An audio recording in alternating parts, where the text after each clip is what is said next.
Hi, here it is, the fifth and final part of my interview with Pamela Perillo. Stop here if you haven't watched or listened to the previous parts. Don't let the story get spoiled. For those still here, you likely already know much about Pamela's journey. In 1980, she was involved in a crime that changed her life. The same year, she was sentenced to death. In 1983, the judgment was overturned, but in 1984, she was sentenced to death again after a second trial.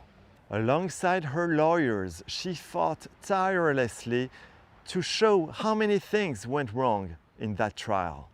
Despite everything, an execution date was set for her in 1985.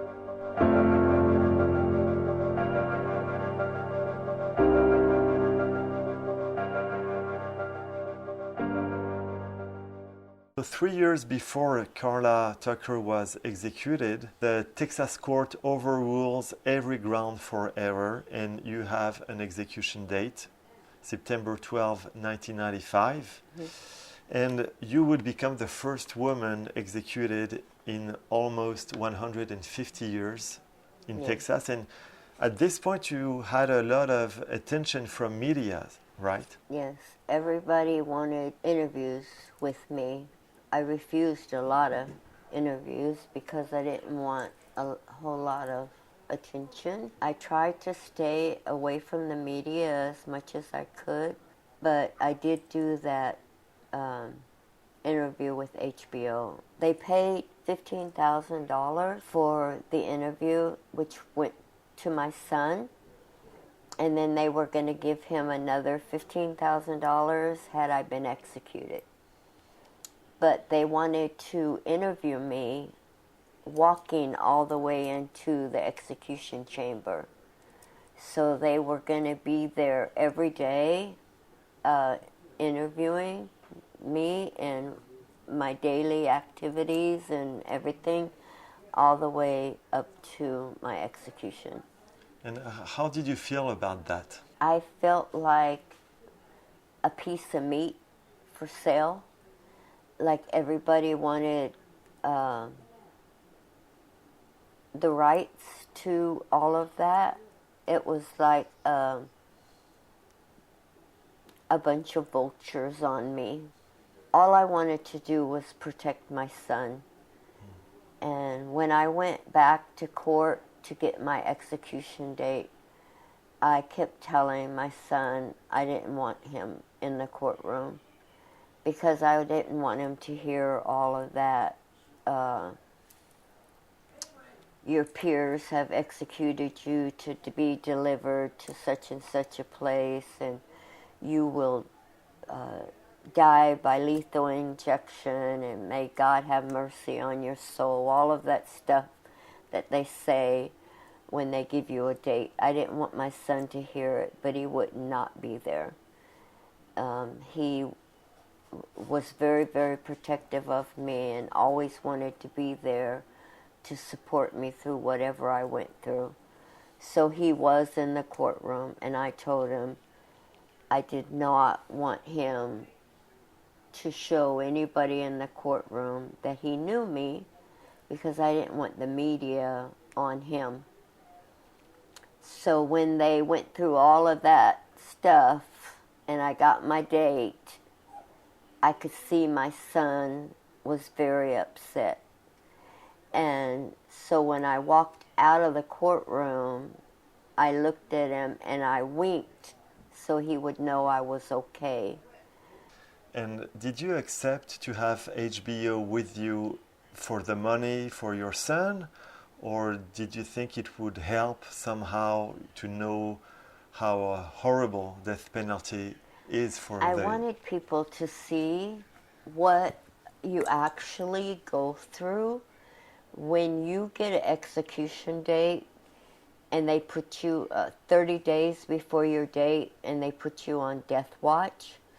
You're in a cell by yourself, and there's an officer sitting outside your cell with a tablet, and she's writing down everything you do everything you say, when you sleep, when you wake up, when you go to the bathroom, if you eat or if you don't eat, every emotion that you feel, they're writing it down on a piece of paper. And it's a horrible experience for somebody to have to go through. And you're not allowed to actually be alone. You can't pray by yourself. You have somebody sitting there watching you. And it's a horrible experience to have to go through.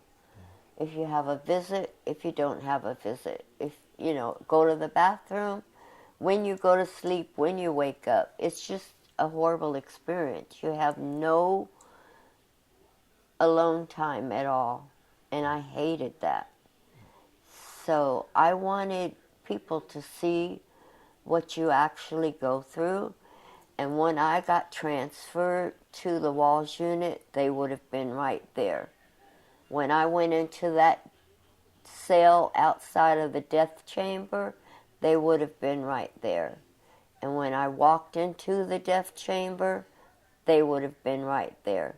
They wouldn't have been allowed into the death chamber, but they would have filmed me walking in there.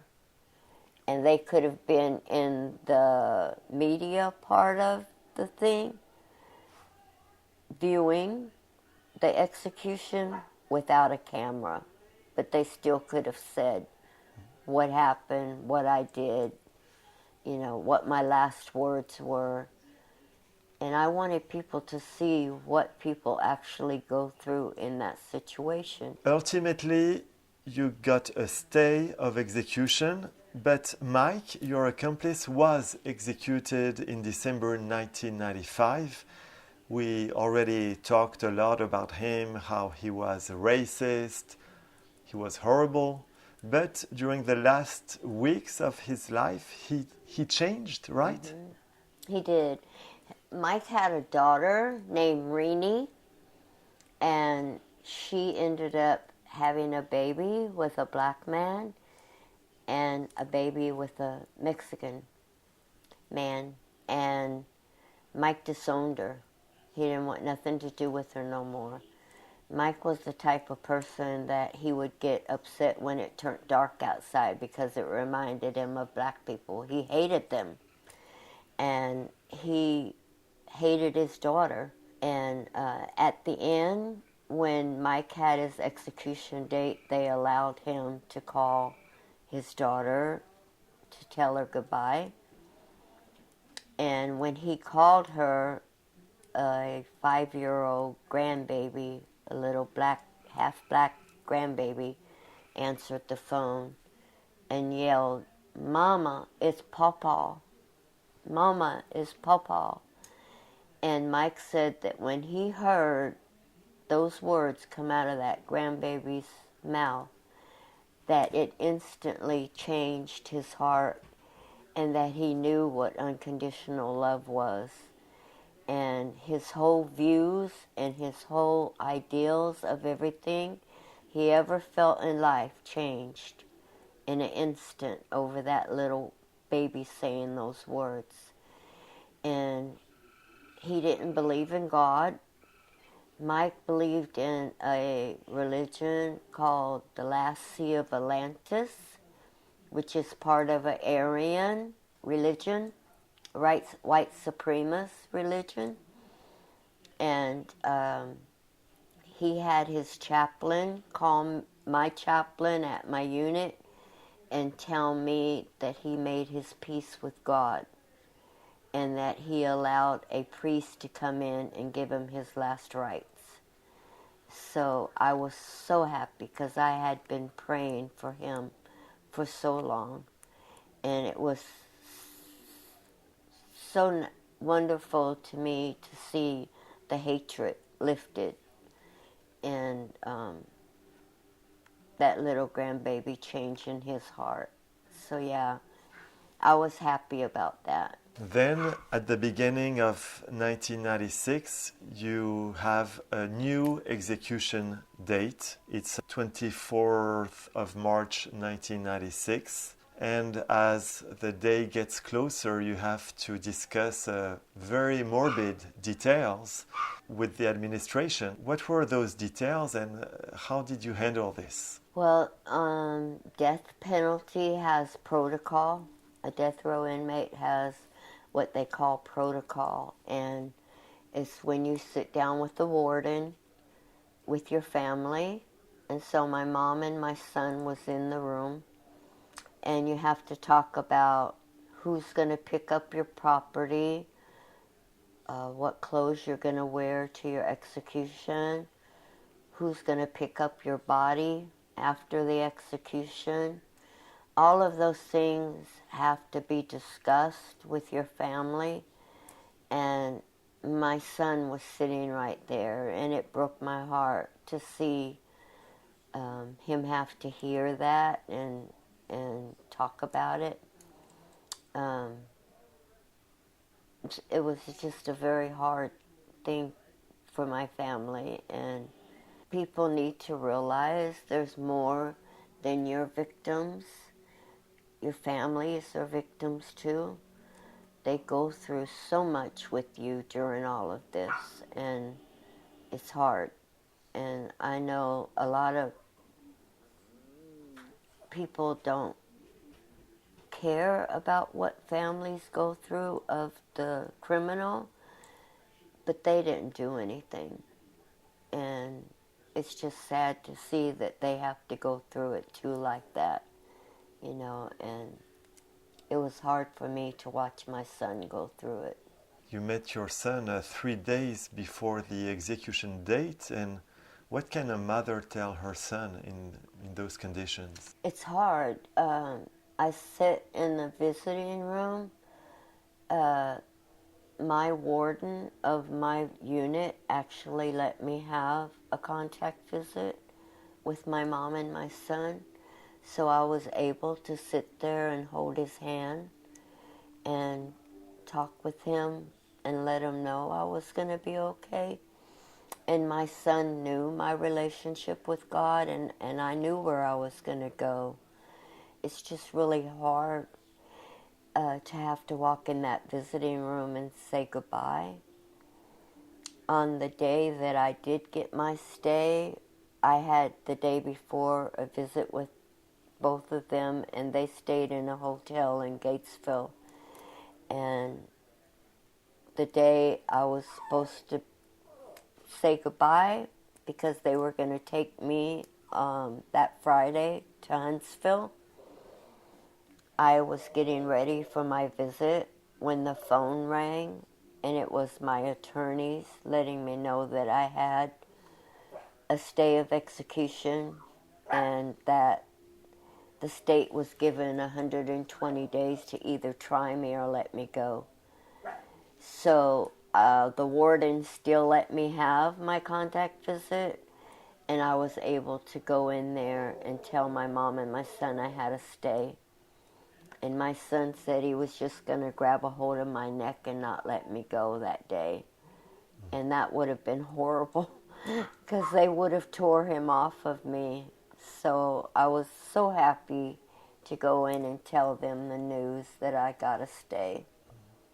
And you got to stay because of all the issues with your attorney at the second trial and his relationship with Linda. And yes, it was a conflict of interest and ineffective counsel. a few days before, you were told that he had been disbarred, right? Because he had lied to a client. When you learned this, did you feel that you had chances?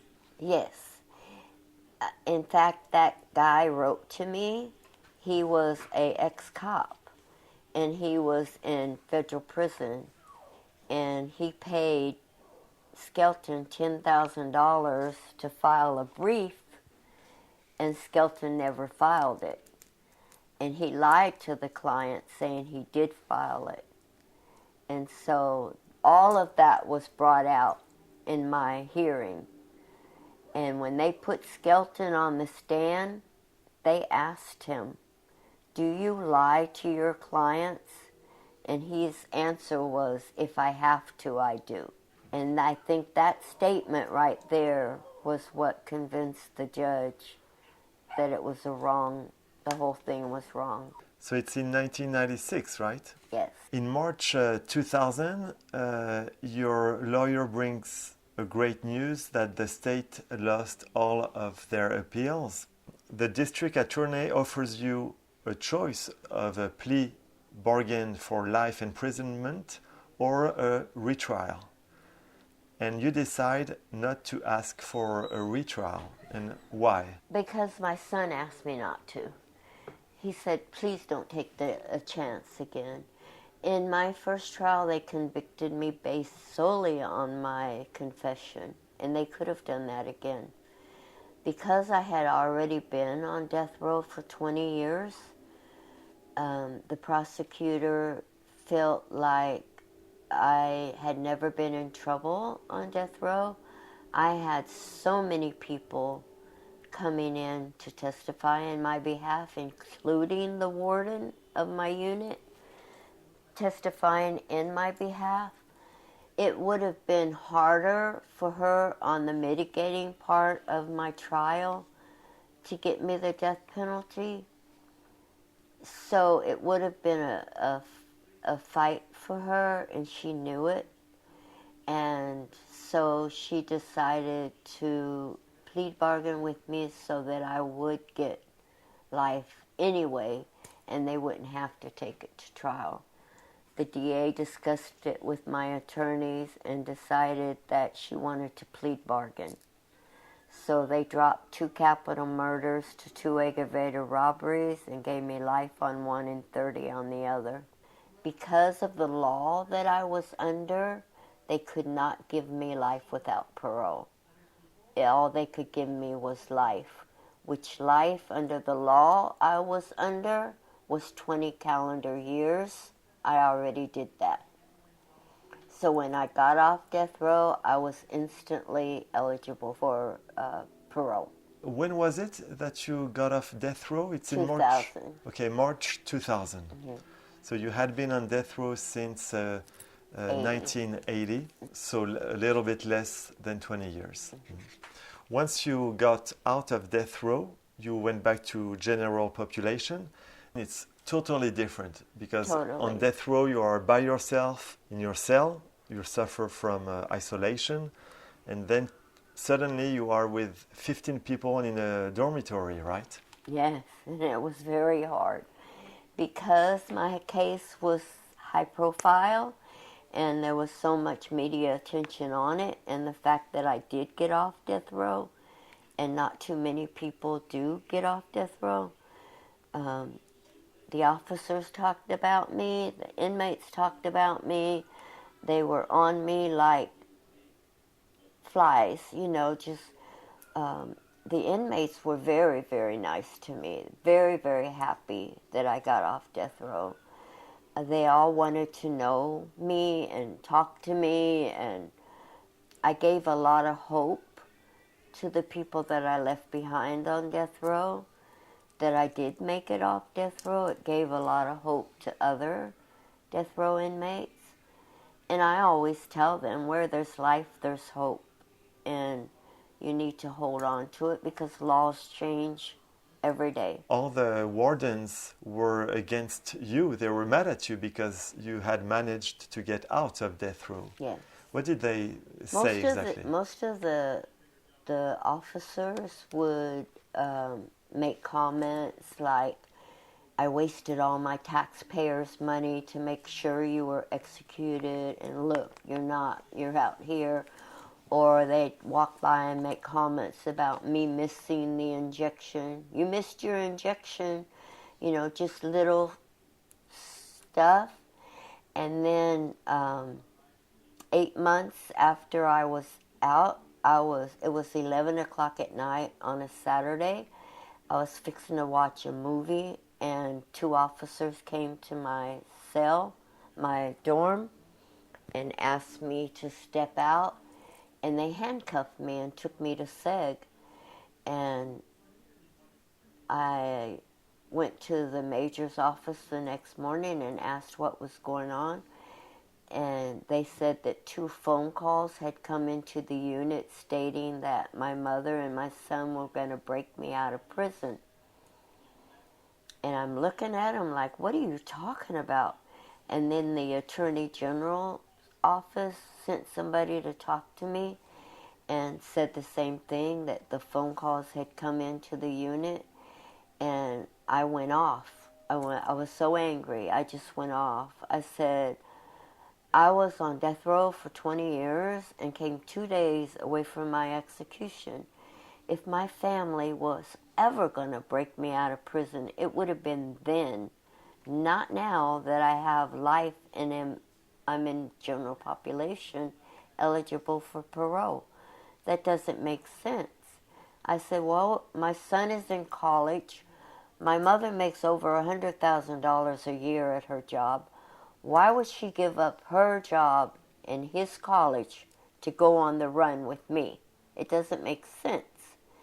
And so they took me from that unit back to the Mountain View unit and put me in seg there. My mom ended up calling there and telling them, you either charge her with something or I will have a lawsuit on your desk Monday morning. That night at 5 o'clock, they let me out of seg. And they never mentioned it to me again, ever. In 2000, 7 inmates escaped from death row. Yes. You were not on death row anymore at that time, right? No. And did it still affect you, this escape?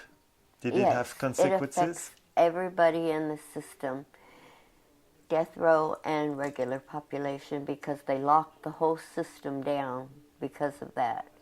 And then Guruli, one of the guys that actually made it all the way out of there, Guruli, and they found him dead in a swamp, or they said they did. I don't believe that. I believe he was killed. But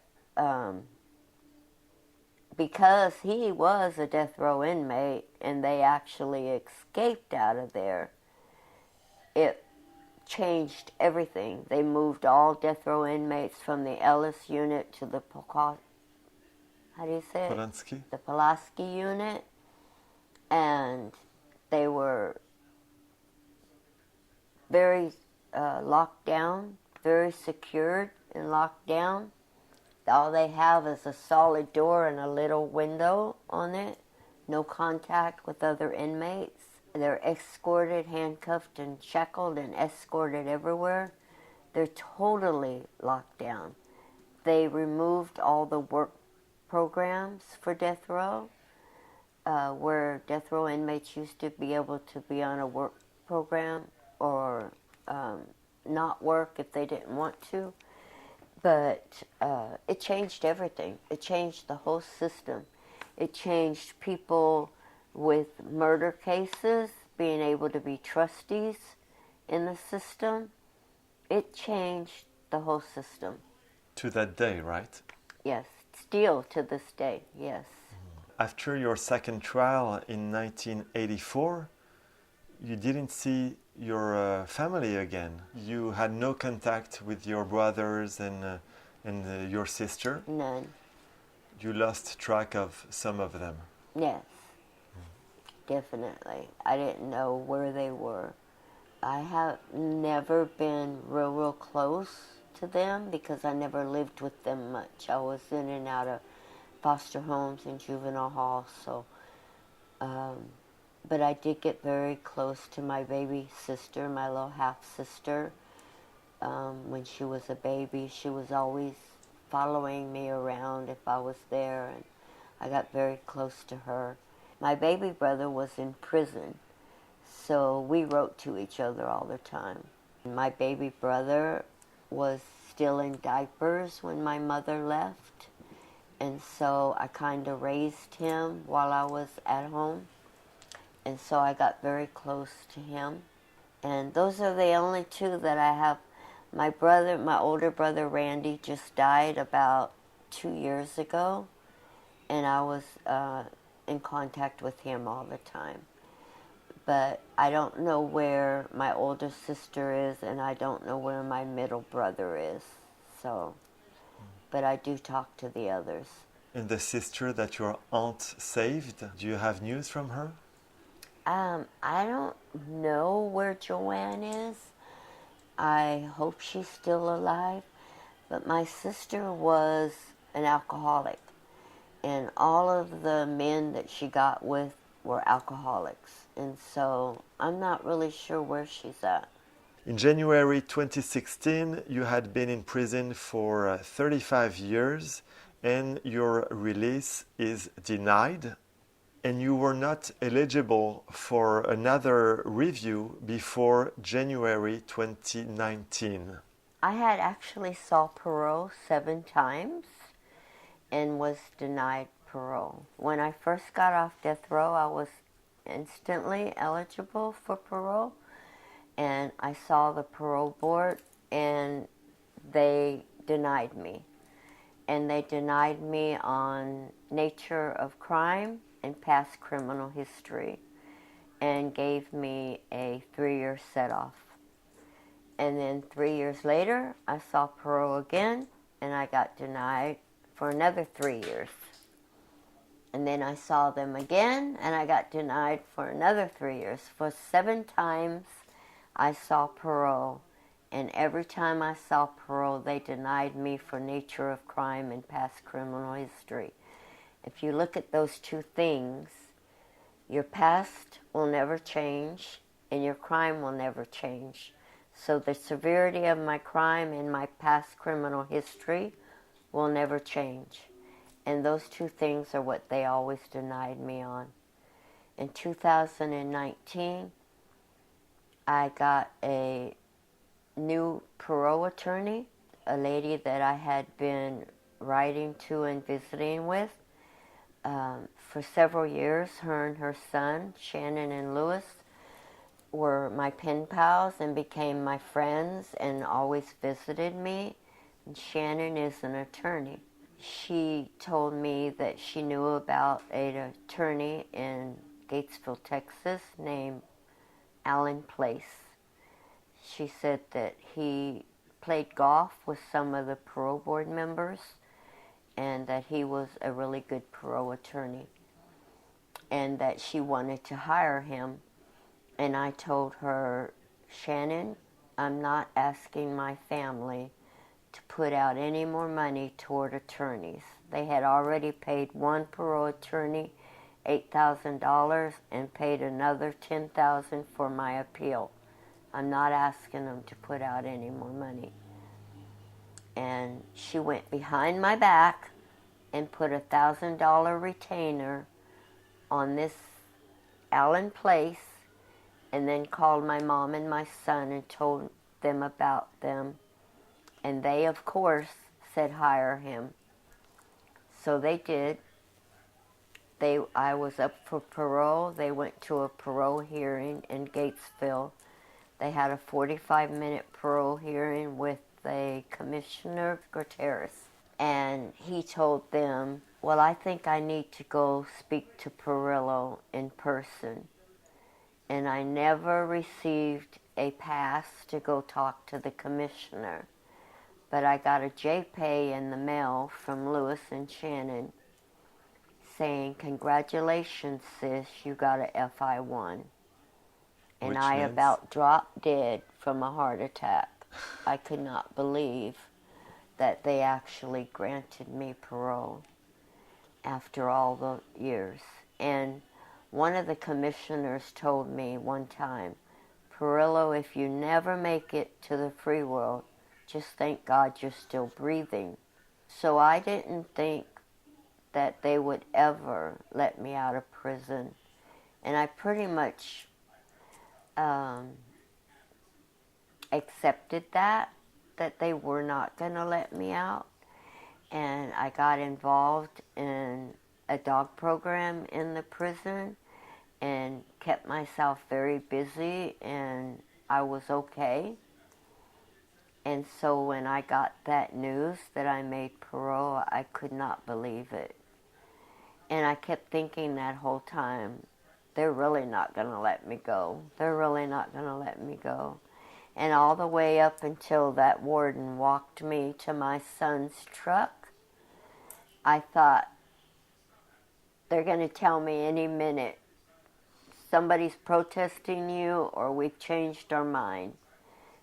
So when I got in the truck and I started driving away, I wouldn't even look back. I just kept telling my son, keep going. And he did and took me home. You hadn't seen the outside world since 1980, and now you're in 2019. How is it? How can you apprehend the world? It was scary. I was under a whole lot of supervision. Parole was seeing me like every other day, constantly calling me. I had a GPS box there. If I went to a certain part of the house, it went off. I was very, very under a lot of stress from it. I was considered high profile and special bulletin with the parole office. The Attorney General's office was always on them to stay on to me. And it was like they were scared because a death row inmate was released. So I had one parole officer that would not even come in my house with me. She made me step outside. She would not go in my house with me alone. And it was kind of funny because they were scared of me and I wasn't going to hurt anybody. But it was also very stressful. The world had changed so much. I didn't even know how to turn the TV channels. They had to make me a little map of turning it, volume, all of that for me to work it. And when I went to the store, my son kept buying me gift cards, $300 or $400 gift cards, and I didn't know how to run them in a machine, and I was embarrassed. So thank God Shannon was with me to help me, and it was different. Trying to make a phone call on a cell phone. I didn't know how to work a microwave or a coffee pot or none of that. It was all new to me. I was scared, but it was also a wonderful feeling. I could sit on my couch and eat popcorn if I wanted to and not have to ask to go to the bathroom. But it was an adjustment. It took me a good 2 years to actually feel comfortable out here. And I was constantly told, you can't do this, you can't do that. And I felt like I had an eye on me at all times. I didn't know what they thought I was going to do, but I was so high profile to them. They didn't know what to do with an ex-death row inmate because we don't get off death row like that, let alone come to the free world. But now, my parole officer told me the last time I talked to her, she told me I was her number one. And they dropped me all the way down to a medium level. I only have to call parole every 3 months, and I just call them. I don't have to feel like I'm being watched all the time. They know I'm not going to do anything. So it's a good feeling to feel like I've earned their trust. And I have to do UA tests, and I've never given a dirty UA, so I pay my fees on time every month, and so it's a good feeling to feel like I'm actually living my life. I know how to write a check now. I have a bank account, and I'm living like a normal human being, and I've never done that in my whole life, so it's a good feeling. And now you live with Connie. Can you tell us who she is? And my wife. And how did you meet? You want me to bring her Yeah, over? of course. Okay. Here she is. I'll bring her over. Great. All right. So Connie, can you tell me how you met Pam and how you were able to find her after all these years? I met Pam in 1984. I was back on a bench warrant from prison, and I ended up getting in her cell. And so we got together there, and for about 3 weeks. And I always told Pam if she ever did get out and off of death row, I'll find her and be with her if she allowed me to be. About 38 years later, a friend of mine came to me and said, Pam's out. And I didn't believe her. I thought she was messing with me. And she said, I'm not messing with you. And she showed me the phone. Pam was there. She was doing a podcast, and I like to pass out.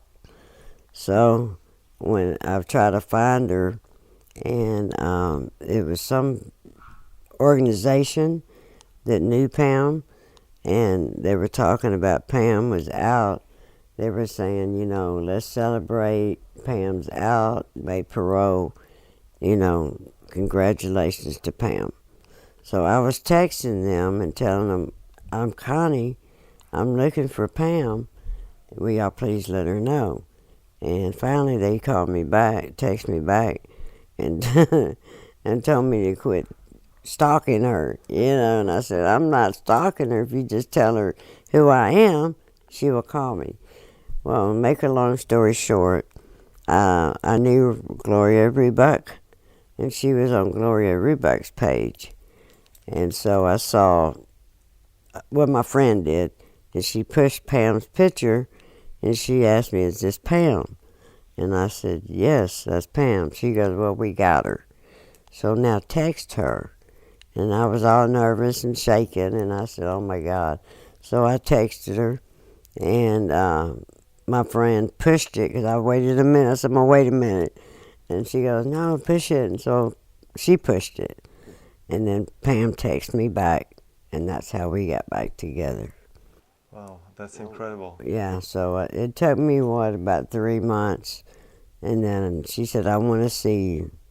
And, because we were talking at first. She was nervous, making sure I wasn't on drugs anymore. And she was, scoping me out. And then finally, I wanted to see her. And finally, she goes, okay, I want to see you. And then I was nervous. And I said, I'm coming. But I didn't go. Really? Yeah. About 2 times. Now, one time, the second time, I had a wreck in my Jeep. So I really did. And so finally I knew, well, if I'm going to be with her, I better go. And I went. And then we were together ever since. And she asked me to marry her. And when was that? It was about 2 months after I found her. And then she said, will you marry me? And I said, yeah. And I asked her son, I said, would you be okay to marry your mother? And he said, it's up to my mother. And of course she said yes. And then after that, we started making plans, and we had our wedding. Went to the judge and got married through her. And then we had a wedding a month later. And when was the marriage? December 22nd, 2022. Yeah. Great. And so your son, Pamela, was here for your marriage? Oh, yes. Can you just tell us a word about your son? How is he doing? Does he have a family? Yes, Joseph? He's doing really good. My son and I are very close. And it's strange that we are, because I had to watch him grow up behind plexiglass for 20 years. I never got to touch him. But at a very young age, when he was 12, the warden let me have a 4-hour visit with him. And I told him all about my life and my crime. And I had to tell him that I was sorry, that drugs was more important in my life than he was, and that I never ever stopped loving him. I always loved him. I was just consumed in my life and what it was doing to me. And we're very, very close. He lives here in Texas, and he's married, and I have 2 grandbabies, and it's a good thing. My son is doing wonderful. His wife is a lawyer, and he puts high-tech computer systems in big companies, and he's doing really good, really good. We took a lot of time talking together, but is there something you would like to add before I leave? I just want to say that I'm very, very happy to be out here. I'm very, very lucky to have Connie in my life. She has been an amazing part of my life and has helped me through so much.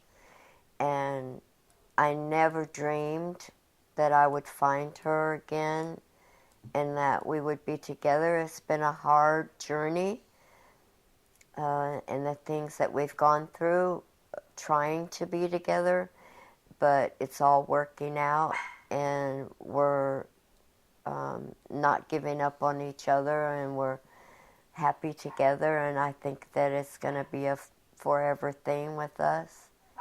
I'm happy that my life is where it is today, and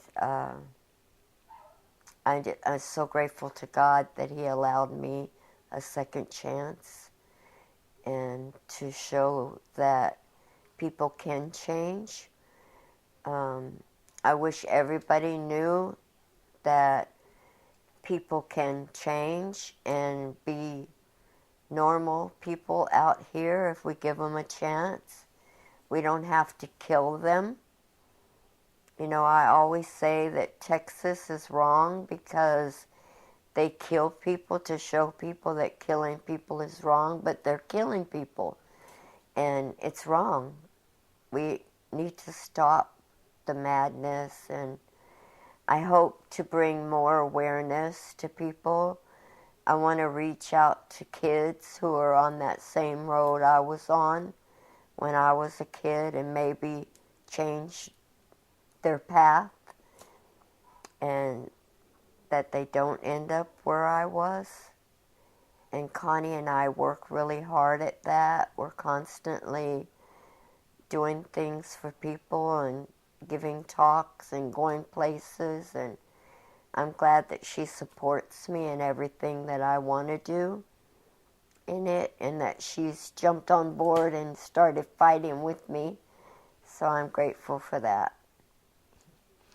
Well, thank you very much for your time and mainly your trust, because you haven't spoken to media yet since you were released, except one time. So I really appreciate that you accepted this interview with Yes, Death I'm Row happy Stories. to do it for you. I hope that it does exactly what you're wanting it to do, and it does bring more awareness to what you're trying to fight for. Thank you. You're welcome. Meeting Pamela and Connie has been an unforgettable experience, and I'm so grateful to Pamela for her trust and friendship. If you're interested in more about her story, I recommend Salvation on Death Row. It's an incredible read. Please subscribe and rate this channel and podcast. It really helps us reach a wider audience. Stories like this need to be heard. That's why I created Death Row Stories. Thank you for your support.